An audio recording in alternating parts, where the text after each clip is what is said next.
Okay now say this thing, अब हम क्या बात कर रहे थे, वी वर टॉकिंग अबाउट कि why Quaid Azam Mohammad Ali Jinnah produced his 14 points.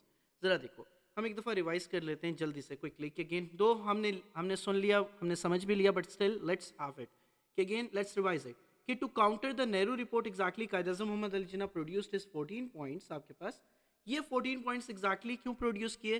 क्योंकि नेहरू रिपोर्ट के अंदर आपके पास मुस्लिम्स की जो डिमांड्स थी उनको काउंटर नहीं किया गया था। सो देयरफॉर जो आपके पास सेपरेट इलेक्टोरेट की डिमांड थी, सबसे पहले सेपरेट इलेक्टोरेट की डिमांड खत्म की गई नेहरू रिपोर्ट के अंदर। सो देयरफॉर अब Muslims they begin to realise कि अगेन जो कांग्रेस है वो बहुत ज्यादा कॉम्प्रोमाइजेस मांग रही है। किस चीज से? मुस्लिम लीग से या मुस्लिम से, कि जी हमें सेपरेट इलेक्टोरेट्स की डिमांड खत्म करनी पड़ेगी एंड 1/3 ऑफ रिप्रेजेंटेशन जो सेंट्रल लेजिस्लेचर के अंदर है, we have to end that. All right. So therefore, in order to counter the Nehru report, Qaid Azam Muhammad Ali Jinnah produced his 14 points.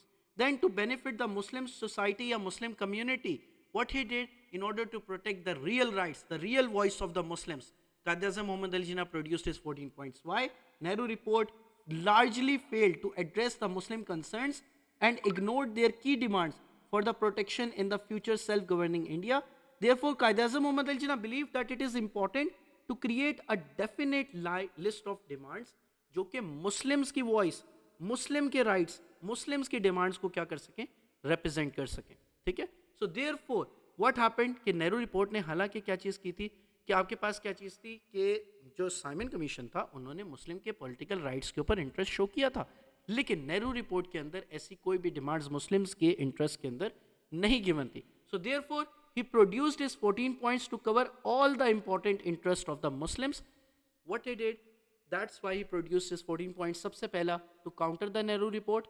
Number second, to produce the 14 points ताकि Muslims की real voice, real rights जो हैं या फिर real exactly demands जो हैं वो Simon commission के सामने रखी जा सके। Number third reason, to unite the Muslim groups behind his leadership या फिर मुस्लिम लीग की लीडरशिप के बिहाइंड एग्जैक्टली सबको इकट्ठा किया जा सके। वो कांग्रेस जो अगेन क्या चीज कहा करती थी कि जी आपके पास कि हम क्या चीजें कि we are representing whole Muslims and as well as Hindus. So again what he did, Quaid Azam Mohammad Ali Jinnah produced his 14 points ताकि मुस्लिम को ये रियलाइज करवाया जा सके कि क्या चीज़ है कि मुस्लिम्स अलग है, मुस्लिम्स के लिए जो रिप्रेजेंट कर रहे हैं वो मुस्लिम लीग है और जो कांग्रेस रिप्रेजेंट कर रही है वो हिंदूज को रिप्रेजेंट कर रही है। So therefore what he did, he produced his 14 points to clear out this difference और to unite the Muslims behind his leadership या बिहाइंड द मुस्लिम लीग कि one platform is for the Muslims and that is the Muslim League and that is being headed by the Qaid Azam Muhammad Ali Jinnah. So therefore he produced his 14 points to unite the Muslim groups behind his leadership. Now say this thing, what was the next reason why he produced his 14 points? The rejection of the Qaid Azam Muhammad Ali Jinnah's amendments.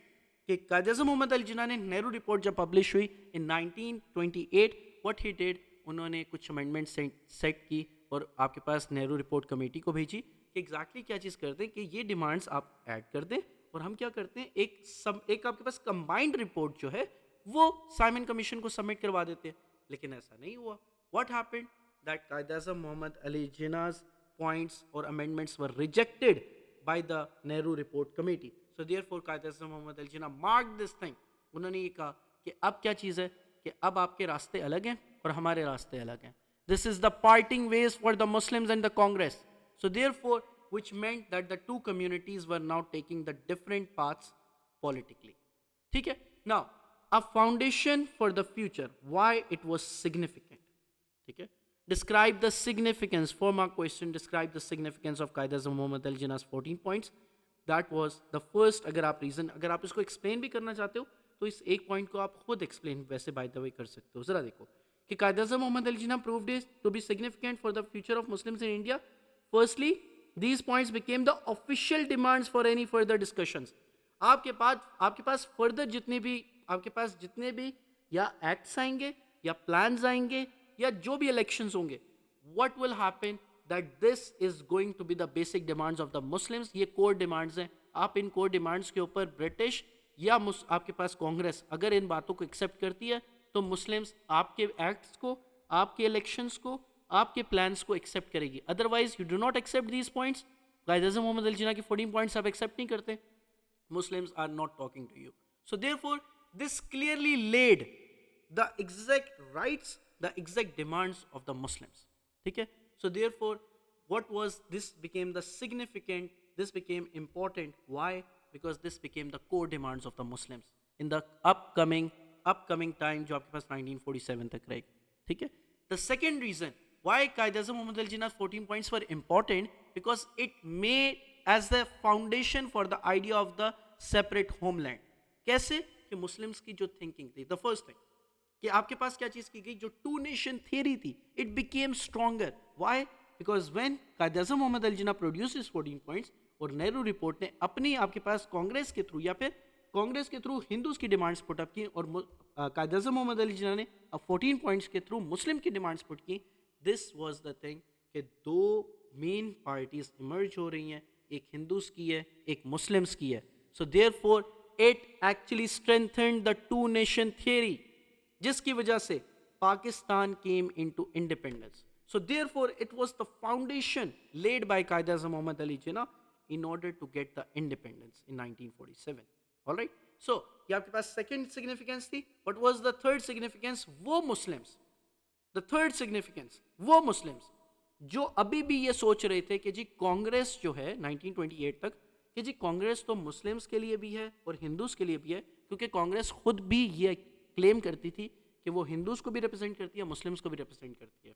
It clearly became evident for those Muslims who were supporting the Congress कि कांग्रेस अलग है and Muslim league अलग है. Congress support करती है Hindus को, मुस्लिम league support कर रही है मुस्लिम्स को. सो देयरफॉर वो मुस्लिम जो कांग्रेस को सपोर्ट कर रहे थे, it became evident to those Muslims कि जी 1928 में जो नेहरू रिपोर्ट आई है वो किसको एग्जैक्टली किसके राइट्स को प्रोटेक्ट कर रही है. वो आपके पास मुस्लिम और आपके पास हिंदूज के राइट्स को प्रोटेक्ट कर रही है, और कायद-ए-आज़म मोहम्मद अली जिन्ना के जो 14 पॉइंट्स हैं वो किसको प्रोटेक्ट कर रहे हैं, वो मुस्लिम के राइट्स को प्रोटेक्ट कर रहे हैं. So therefore it became evident to those Muslims and they started supporting the Muslim League and they started getting united behind the leadership of Qaid-e-Azam Muhammad Ali Jinnah, which became a driving force for the demand for the Pakistan in 1947. ये वाली बात समझ आ गई सबको?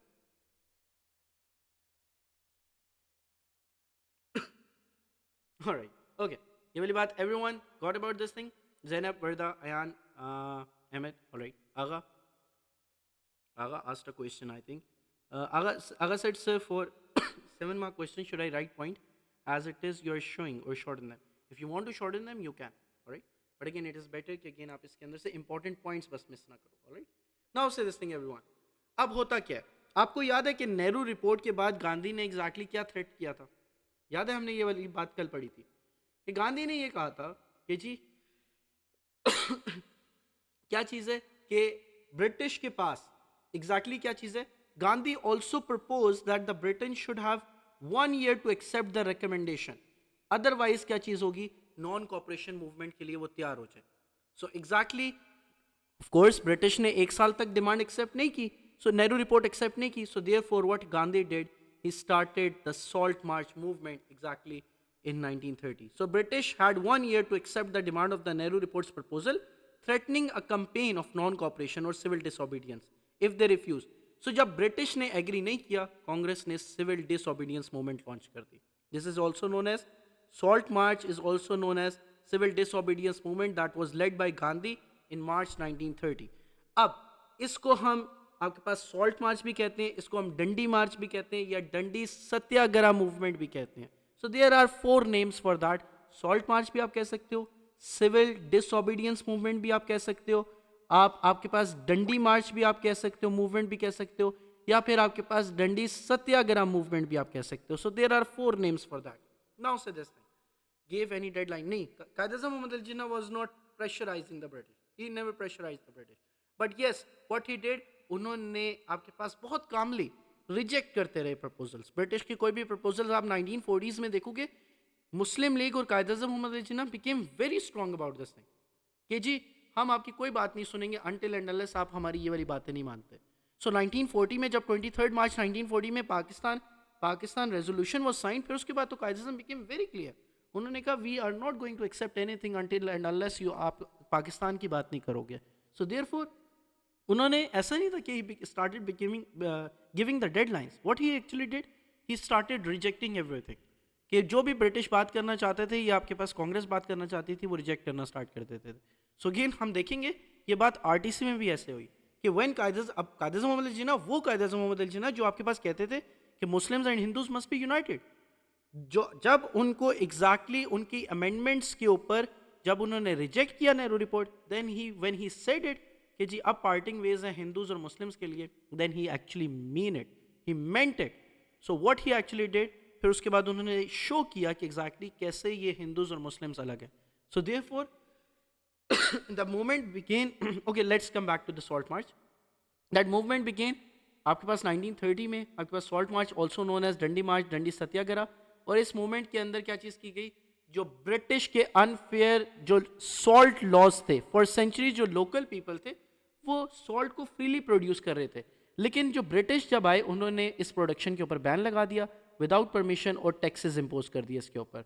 So therefore कायदा जो गांधी थे उन्होंने क्या चीज़ की, सॉल्ट मार्च मूवमेंट स्टार्ट की।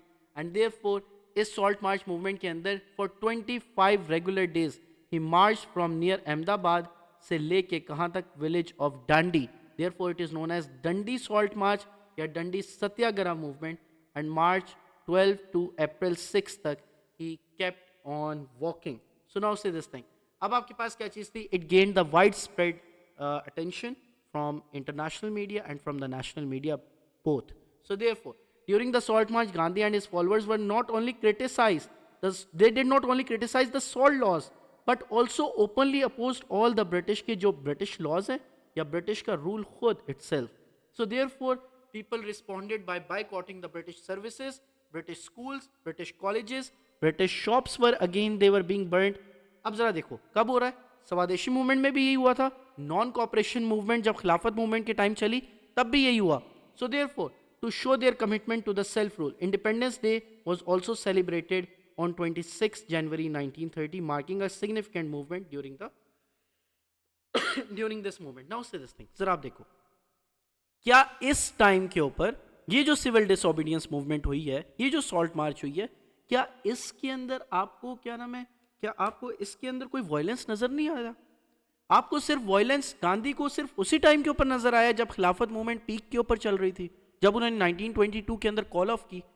उनको ये आपके पास ये नजर नहीं आया कि exactly that the shops were being picked. आपके पास क्या चीज कर दी, जो सारे ब्रिटिश क्लोथ से दोबारा उनको क्या करना शुरू कर दिया, आग लगानी शुरू कर दी।